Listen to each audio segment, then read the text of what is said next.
Good morning, everyone, and thank you for joining us today. I'm Alex Schuker, CTO at DrayTek UK. Today I'm joined by Amy Hood, Product Specialist, and we're going to give you a presentation on the 10 gig managed switches, introducing those to the DrayTek range of switch products that we have.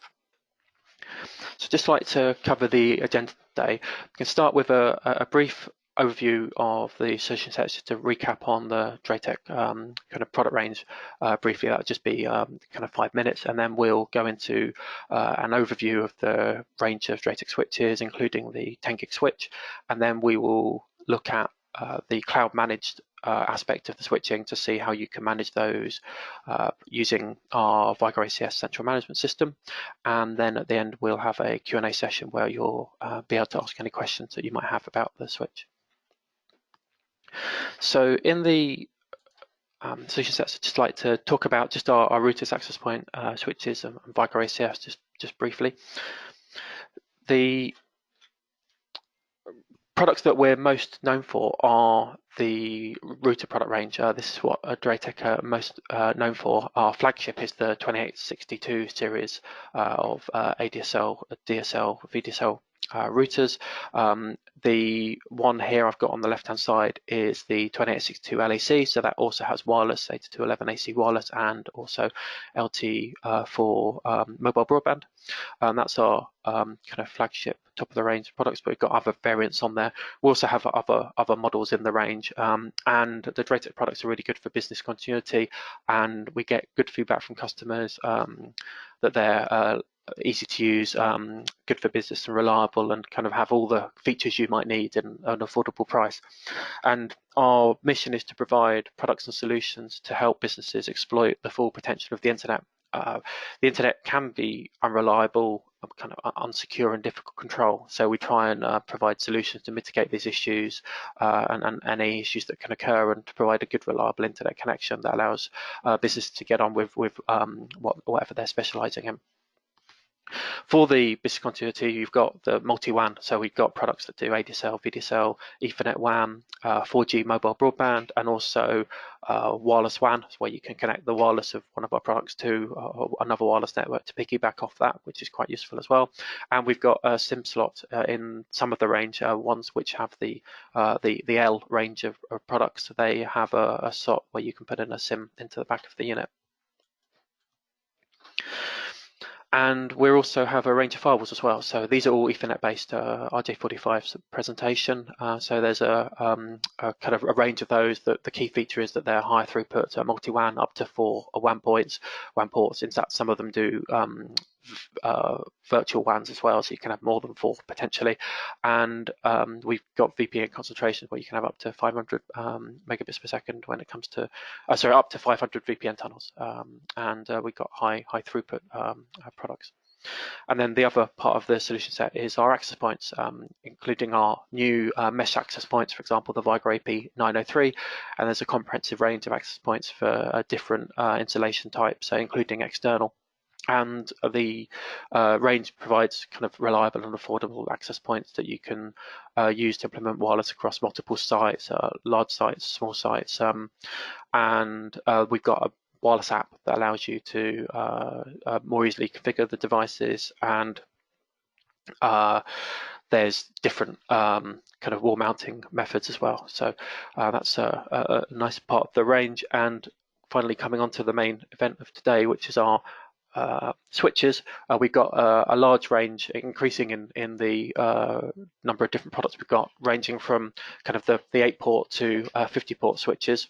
We've got different sizes. Some are ones you might put a rack in a rack, and others are on that you might just put on a table. And we've now got the switches with 10 gigabit Ethernet ports via SFP+, and we have PoE and non-PoE managed unmanaged switches.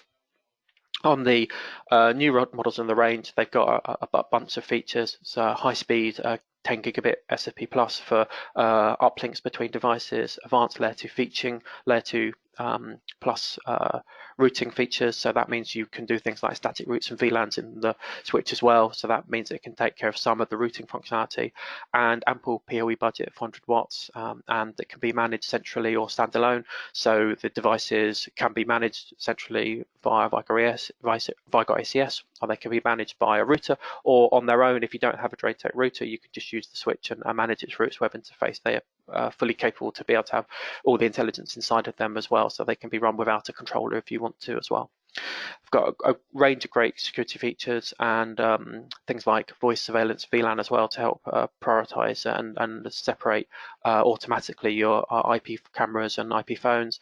And there's some things like hardware monitoring, some of the models to help with keeping monitoring of the switch and energy efficient PoE. Amy's going to go into more details on that when she looks through the introduction of the P and G2280X. And finally, the thing that brings it all together is the management. We've got single site management with the router. So this is free included in the routers. Depends on which model in which device they support. So do check that on any individual DrayTek router model and look to see in the comparison chart to see which of our switches and access points are supported by that model. But there's a range of switches and access points that can be managed directly from the router through its central management feature, which means you can go onto the router and configure and deploy settings to the access points and to the switches and look at the status and actually see some of the topology, which is really good for a complete networking solution set for a small to medium-sized office, all from the router.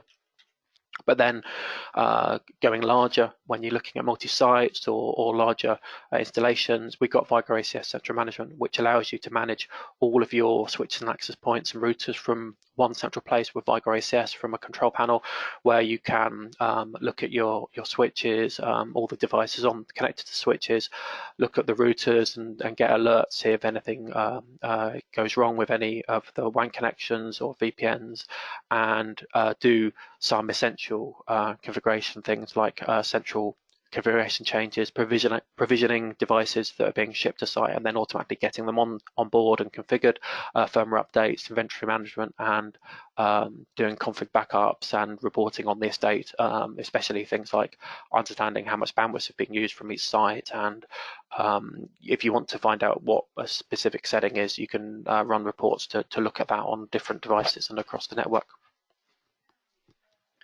And now going on, let's have a look at the managed switches. So I'm going to now pass along to Amy so that she can run through the switch management.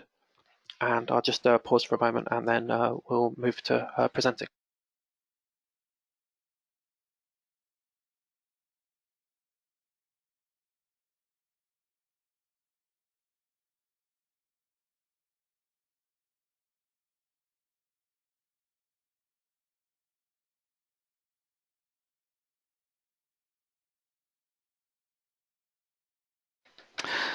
Hello everyone, I'm Amy Hood, a DrayTek product specialist, and today I'll be introducing the new 10 gigabit switch range. Currently that's 2 products, and to do that I'll be going through this agenda here. So initially I'll explain how the naming works for our DrayTek switches, then introducing the 2 new switches and their management facilities. And after that, I'll be going through the major features of these switches, so things like 10 gigabit and VLAN routing as the most interesting features.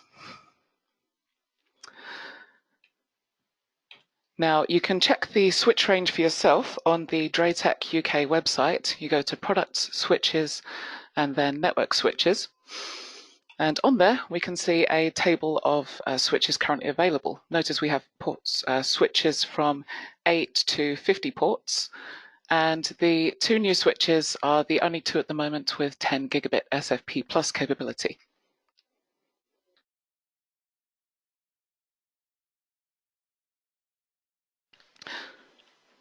So to go through the naming schema that's used, I've replaced the letters with A and B. Notice in the top right it says VSP2280X-K, DrayTek UK product code. Now initially we've got VS, stands for Vigo switch. The G or P indicates whether it's a regular gigabit switch or whether it's got PoE capability. The 1 or 2 indicates whether it's a standard or more advanced switch. And in this case, because this one is a 2 model, it's more advanced. It has features like Gate221X, console serial connectivity. The number of ports, 1 to 99, in this case 28, the version. And lastly, the suffix. So the suffix in this case is an X, so it indicates that it's got 10 gigabit capability. So any other switches that have an X, they should be 10 gigabit capable as well. Now to line all that up, we've got a PoE advanced switch with 28 ports and 10 gigabit capability.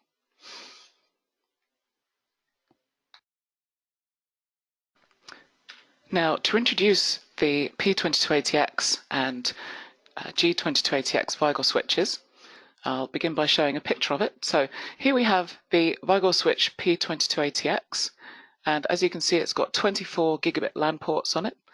Because this is a PoE model, they're PoE Plus capable, up to 30 watts per port.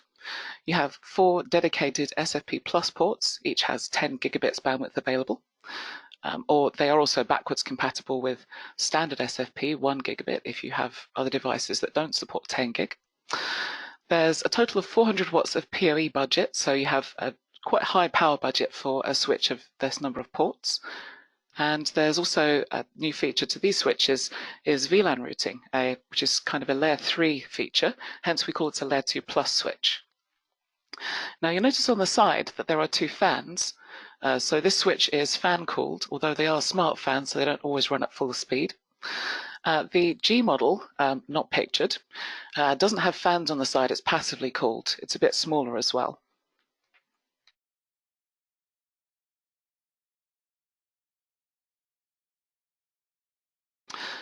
So to go through the management features available on Vigor switches, they can be managed locally, so they don't have to be used with a management solution, they can be used directly.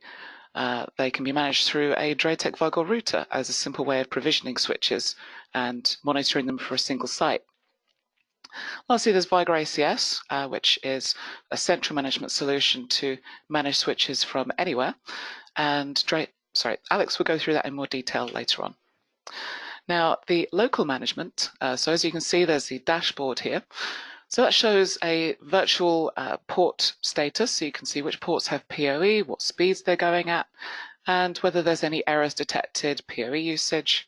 Now this is web-based, but there's also a command line interface which you can access through the serial port on the front, the console port, or you can access the switch via SSH to configure it. Now, the router switch management. So the router has to support the switch in firmware to be able to manage it, and it's supported with the 391 firmware, which is already available for all the DrayTek router models. So with that, you can overview the status of switches and provision them, so put the VLAN settings or rate limiting or scheduling on them, and you can perform maintenance, so backing up configurations and restoring configurations.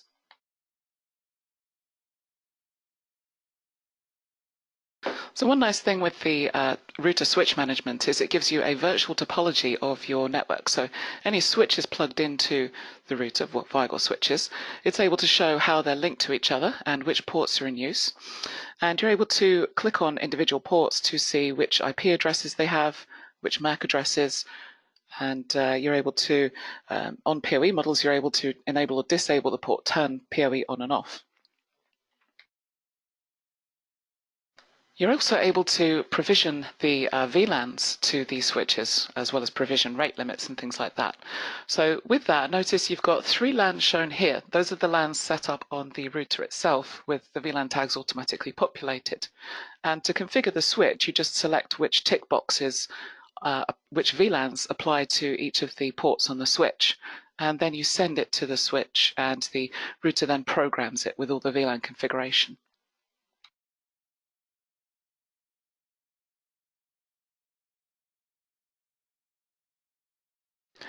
So this is a dashboard of a DrayTek Vigor switch in Vigor ACS. So this can be managed from sites, for remote sites. It doesn't even need a DrayTek router on the site to manage it. And so the switch connects into a Vigor ACS system and waits for management or sends status information. In this instance, we can see the same port status you see if you connect locally. And you also have usage graphs and alerts. As you can see down on the left, there's some CPU usage, PoE usage, and you can see things like the firmware version as well. Now, the switch management is designed, well, with Vigor ACS, is designed to have the same look and feel as it does when managing locally. So, for instance, you're able to see the individual PoE usage of PoE ports through Vigor ACS, and you're able to perform the same actions that you can locally.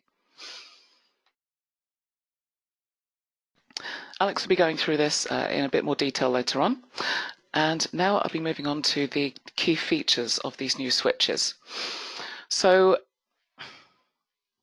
to begin with, the major feature is the 10 gigabit capability. And why would you want 10 gigabit on a switch? The main answer is more bandwidth. You've got more speed to work with. So just to give an example, if you're connecting two switches using a gigabit link, so you've got a single gigabit link connecting them, and you've got a bunch of devices using that bandwidth, they're each fighting over that gigabit bandwidth, which leads to significant bottlenecks on a busy enough network. So with 10 gigabit, you can very easily cater for the full bandwidth of all of the ports on the switch. You can also connect in servers and network attached storage and make full use of their bandwidth if they're 10 gigabit capable as well. Now, if you have DrayTek switches that don't have 10 gigabit capability, you can achieve similar using a feature called link aggregation, which effectively teams up the ports so that you can use 2, 4, 6, or 8 ports to increase bandwidth to 2, 4, 6, or 8 gigabits. But of course, this uses a number of ports on the switch. Now, SFP Plus can also use port trunking, but you're able to do that with a much higher bandwidth.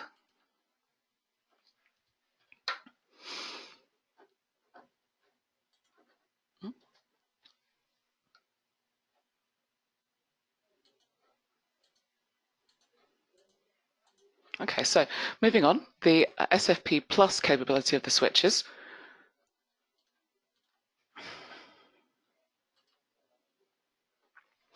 So 10 gigabit Ethernet can have two forms of presentation. You've got RJ45, which is used by some other devices, and DrayTek use SFP Plus, which, as you can see the modules here, this is a DrayTek DAC CX10 module, which is able to connect switches or other 10 gigabit capable SFP Plus devices at either 1 gig or 10 gigabits, depending on the capability of the device. So with that, the CX10 cable is available in 1 and 10 meter variations. Sorry, I retract that. 1 and 3 meter variations. Now, onto the next interesting feature of these switches. The P22ATX has some layer 3 features, which makes it a layer 2 plus switch, in effect. So what this means is it's able to do IP level routing between VLANs. So IP level is layer 3, and it does this using VLAN routing and static routes.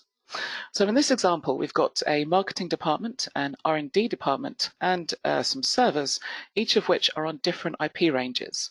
Now, typically you could have that go through a router, but this means that you're potentially limited by the router's firewall throughput. With the P22ATX, the transfer speeds between subnets go through at what we call wire speed, which is where it goes at the full rate of the Ethernet link, whether that's 1 gig or 10 gigabits. So this can be a bit quicker potentially. Now, you still have full control over the access between the different subnets. The switch has an access control list, which is effectively the switch's firewall.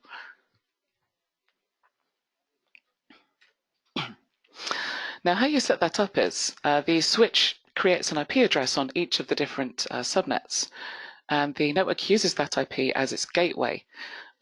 So if you're using a different router on the network, you could have static routes on that router forwarding traffic for the 3 subnet through this 2.200 address. Alternatively, you can have the switch be used as the main gateway for the network, and the static routes allow you to set the router's IP as the gateway for internet and VPN traffic. So the PoE switch model has a number of advanced features. I'll just go through some of those. And to start with, there's device check. Now that is a feature to ensure that the ports connected to, or devices connected to the switch, are functioning correctly. And to do that, the switch sends pings every now and then to IP addresses that you specify, so maybe an IP camera's IP address or an access point or devices behind it. And if that stops responding, the switch can restart the port in an attempt to regain connectivity, or it can send an email notification. You've also got scheduling, which allows you to set when your ports are active. So for instance, if you want your access points to only provide wireless access during office hours, you can do that by turning off the PoE outside of office hours. Now, PoE priority ties into a feature called hardware monitor, which I'll go into more detail in a bit. So PoE priority allows you to set the importance of devices connected to each port. So say, for instance, on some ports, you've got some IP cameras connected, and having those working is essential. But you've got some other less important devices, like maybe some voice over IP phones. So if the switch has any kind of problem, say if it goes over its PoE power budget, then it can turn off the less important devices to make sure that only the important ones, or so as many of the important ones as possible, will stay working.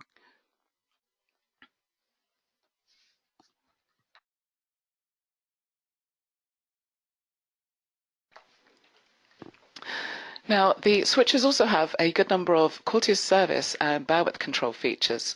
So quality of service you can set up manually so that, say for instance, voice over IP traffic can be prioritized over bulk data. So that, for instance, if you're doing a large file transfer and you've used the full bandwidth of the link, that wouldn't interrupt voice over IP calls because the switch would prioritize the VoIP packets over the data packets. You've also got, with bandwidth control, you can do port rate limiting to set speed limits for individual ports. So if you want to limit a switch port to 5 megabits up and 10 megabits down, you can do that using this switch. There are also some helpful features to assist with configuring all of this. So these switches have things called voice VLAN and surveillance VLAN. Now, how that works is the voice VLAN, for instance, recognizes the manufacturer's MAC address identifier for a number of IP phones, or you can specify them manually.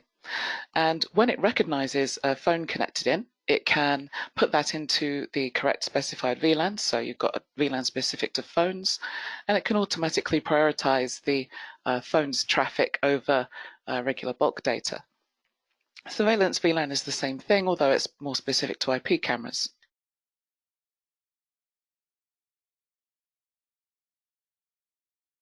So as another benefit to setting up IP cameras with these switches, you've got ONVIF IP camera management. So ONVIF is the Open Network Video Interface Forum standard. That's an open standard for configuring IP cameras and NVR systems. Similar to TR-069 for routers, you've got ONVIF for IP cameras. So once that's set up, the switch can auto-detect which ports have IP cameras and NVRs connected, and it's able to give you a visual indication of if there's any port faults, and it's able to do a bit more with that as well. So you're able to set, say for instance, your NVR port. If that goes over its throughput limit, then the switch can send out a notification.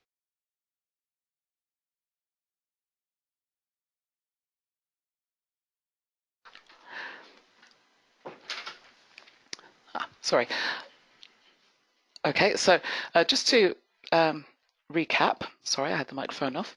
So ONVIF is a standard for controlling IP cameras and NVR systems through an open standard similar to TR-069. So when that's configured on the switch, it's able to auto-detect IP cameras and NVRs connected to the switch, which ports they're connected to, and give you an overview of the network status, so you can see if the cameras are working, etc. And it's also able to set up notifications. Say, for instance, if your NVR, if its LAN port goes over its bandwidth threshold, that could mean that it's potentially losing video data. So the switch can send out a notification if it goes over the set throughput. Now, OnVIF also allows you to have an overview of the video feed of the cameras. So you can see here it's detected 2 cameras, and you're able to switch between the video feed of the 2. And that could have a number of other cameras.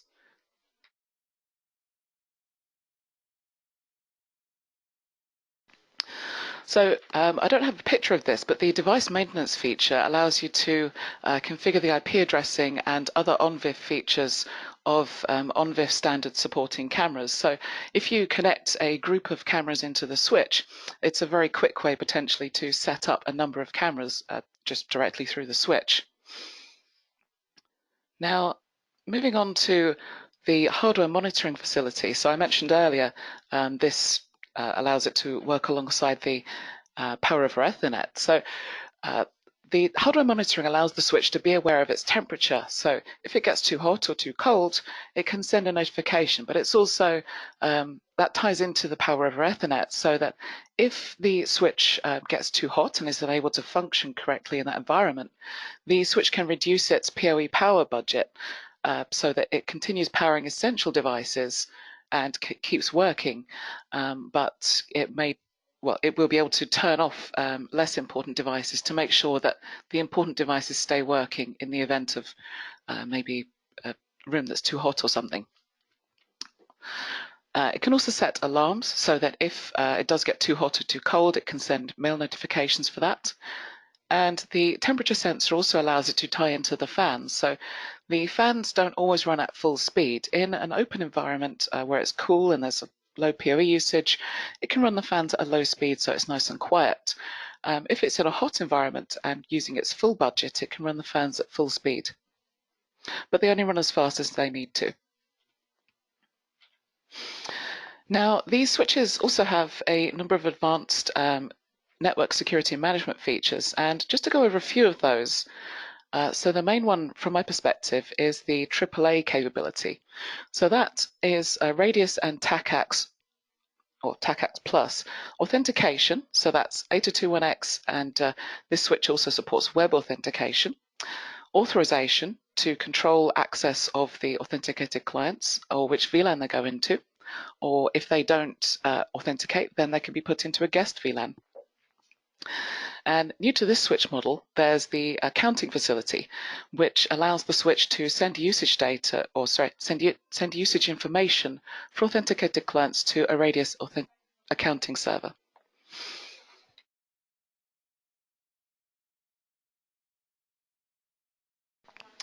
So these DrayTek switches are also fully IPv6 ready with IPv6 support. They also have IPv4 multicast snooping, so that's IGMP, which is IPv4 multicast snooping and querying capability. And they've got MLD, so that's IPv6 multicast snooping and querying. So you're able to control multicast traffic so that it only goes to the ports it needs to on the network. There's also DHCP snooping, which allows the switch to control which DHCP servers are allowed on the network. Say if only port 1 is supposed to be sending DHCP responses, if something is plugged into a different port that's giving DHCP responses, it won't cause problems on the network because the switch will just drop those unwanted DHCP packets. As I mentioned earlier, there's the access control list. So this allows you to control which IP addresses, services, and packet types, or which ports are able to contact which through the switch, giving you full control, similar to a firewall, of what goes through or between the ports on the switch.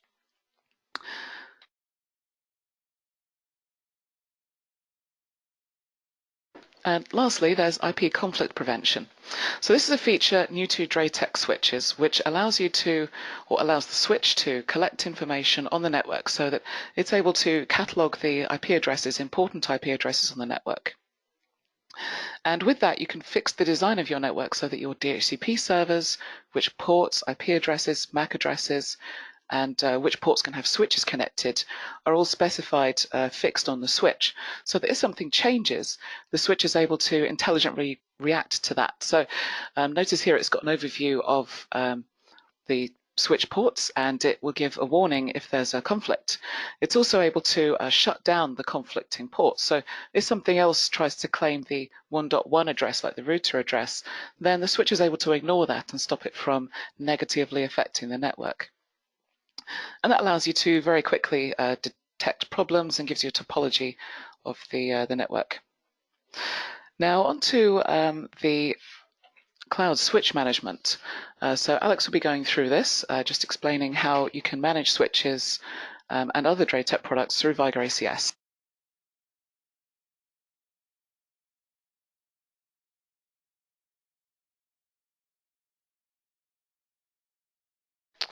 Thank you, Amy. So she's given you a bit of an overview there now on the features that are all packed into the switches.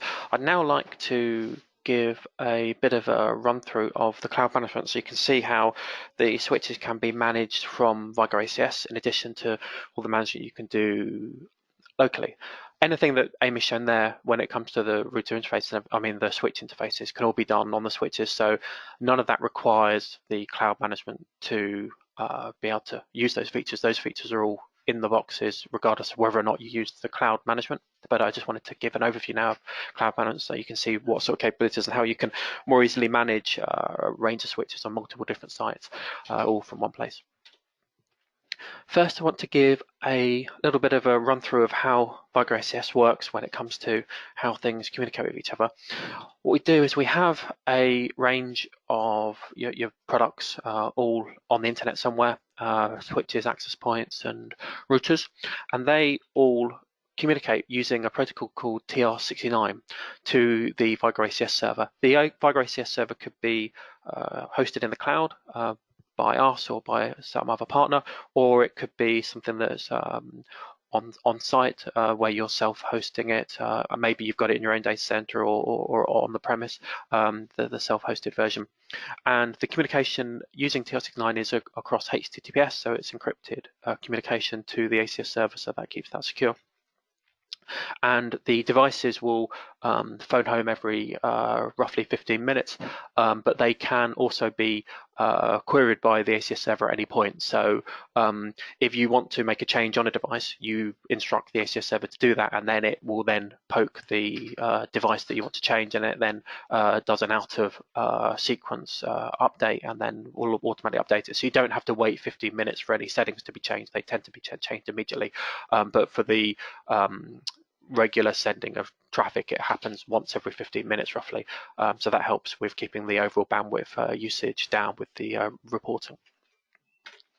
And you can log into the ACS server using any compatible HTML compatible browser.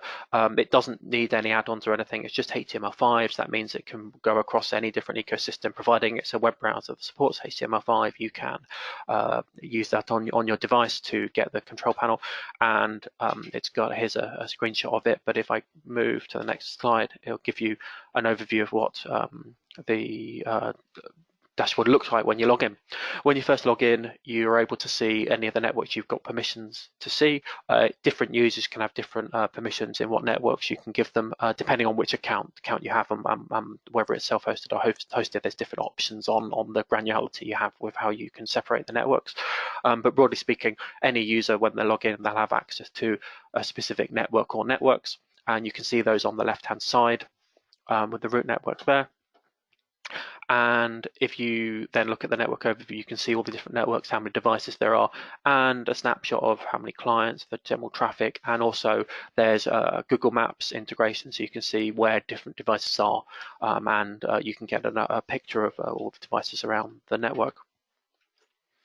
If you select a network, let's say, for example, we've gone into company B and selected site 2 on the left-hand side there, we can then see the number of devices in that, and you can see here we've got a router, a couple of switches, a couple of APs on this page. We can go to the second page if we want to see the other devices. And then if we go into an individual device here, we've gone onto the 2862 with our routers on ACS. Any devices that are on the network of a router then appear as devices underneath it, so they appear as under in the hierarchy below the router, so that they're categorized to make it easier for you to see which devices are on a different on connected to a different router. But you can separate it as well differently. You can organize by different networks. You can use the networks however you want. You could have a network per site, or you can have one site, multiple networks at a site. You could have a network of all your APs and a network of all your switches all on one site, and you can nest it with child networks if you want to. So we can see here with the 2862, it's got the information of the site name, details of its MAC address, firmware version, DSL information, and system resources, all the sort of things that would be useful for you to, at a glance, find out about. And for the routers, we can also look at the router switch management. So if we go onto that device and go to the switch menu, the router switch management is also supported in ACS. So this is not the devices, the switches being managed by ACS. This is the switches being managed by the router, and the router providing ACS with information of its on-site switch management. So here we can see the same sort of thing you would see if you were logged into the router directly, where you have the switch status with the details of your switches, MAC addresses, models, uptime, number of ports in use, that sort of thing. And you can do the sort of functions you might do on the router. For example, if you want to search and add a device, you can do that on there. And also we have the switch hierarchy on the right hand side. If you click on that there, then you then get a topology view where you can see the ports of the router. So here we have port 1, 2, 3, 4 of the router, and on port 4 we've got a Vigo switch connected, and this shows you the details of that switch and what ports are active. So you can see those green means that there's a device connected to that, and these icons here mean uplink and downlink. So an arrow going down means it's connected to another switch. An arrow going up means it's connected to the router. So here we can see that arrow going down is going to this switch on port 24. We have another switch, and we can see that's the uplink port there that is connected to that switch, and you can then get a nice hierarchy view of the switches on your network. If you go to an individual switch on Vigo ACS, you can get the dashboard directly as well. So here we've changed from, instead of it being the router, now we're going to the dashboard of an individual switch that's on our network, and we go to the dashboard and we can see the front panel of the switch, and it shows us the real status. So here we can see at the top we've got some in green and some ports in orange. Green means it's 100 meg, gigabit, and orange means it's 100 meg. And we can see there's some little lightning icons that represents PoE. So we can see those first three ports 1, 2, and 4 are PoE enabled, and we can see the port status on the right hand side there as well, with the different gigabit Ethernet ports listed there, status, link status, and everything on there. We can go drill into more information. Here we go to the configuration and port settings. We can then look at all the different ports, and we can, at a click, if we want to, go into the select tool, for example, and select all the ports and make changes to the status, enable, disable them, set the speeds. If we go into an individual port, hit port 1, we can enable it, set the speed, duplex, flow control, that sort of thing. And we can also give it a description. Here we're adding a description of the device that we know we've got connected to that port, which can help us with maybe remotely troubleshooting a switch if we're going to a later day, or maybe 5, 6, 7 months down the line. It acts as an aid to memory. And then after we do that, we can then, if we go back to the panel, you can see the descriptions written in there for the devices that we've added in, which can be quite handy. And we can see the status there. So there's also a way of looking at the power consumption. So if we go into the properties of the switch here, we can see the overall power budget of how much it's got capable on it, and what it can it's currently consuming, and how much remaining power. This the P1280 has a total budget of 340, so the budget will depend on the exact model. So the P2280X has a higher budget, so it would list a higher power budget on there. And you can go into different things. You can schedule enabling and disabling ports, but also you can go into an individual port and power cycle it. So here, if we look on the right hand side, you've got the port cycle option. That allows you to power cycle those ports. Sometimes maybe an IP camera is not responding. It's not clear why that might be. One thing you can try is just go and recycle a PoE just to give it a reboot without having to go physically to the switch and unplug the port, or to having to go to wherever the device is in the building to power cycle it there. So you can do it just remotely, which is quite handy. And you can do firmware upgrades as well on the devices. So in the same way that you can update your access points and your routers, you can update switches through the interface of Vigor ACS, where you can do a firmware update. And you can schedule that as well. So if you wanted to do it out of hours, you can schedule it to be done at a specific time. And you can roll it out across the estate as well, where you can pick devices and models. So that's quite handy for managing a large number of different switches at different premises. So that gives a general overview. So it's just to recap, really easy to use with a nice interface, and we got support for Vigor ACS, so you can get assistance from us with using Vigor ACS if you have any questions, and it's got all the capability of the routers, switches, and access points built into ACS as well. So in principle, any setting that you set on the router, or access points or switches, you should be able to do in Vigor ACS.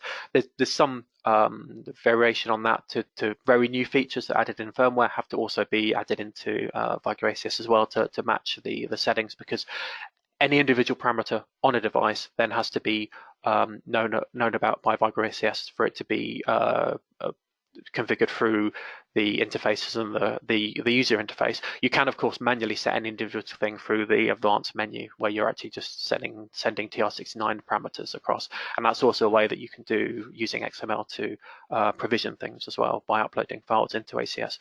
That's more provisioning if you're happening to want to send units to site that then only get configured once you turn them on and report back home to ACS, which is really good for reducing costs.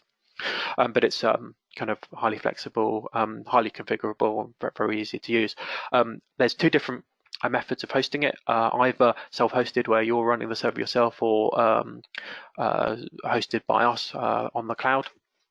To go over those options, it's license per node. Any access point, router, or switch, it counts as one node, and when you come to using ACS, it's about how many nodes you want in total, and that's how many you get a license for, and it's an annual license. And then you can, if you've got self-hosted, you can get say 100 nodes, and then if you want to add on to it, you can add it mid-term. You can add additional nodes onto your network.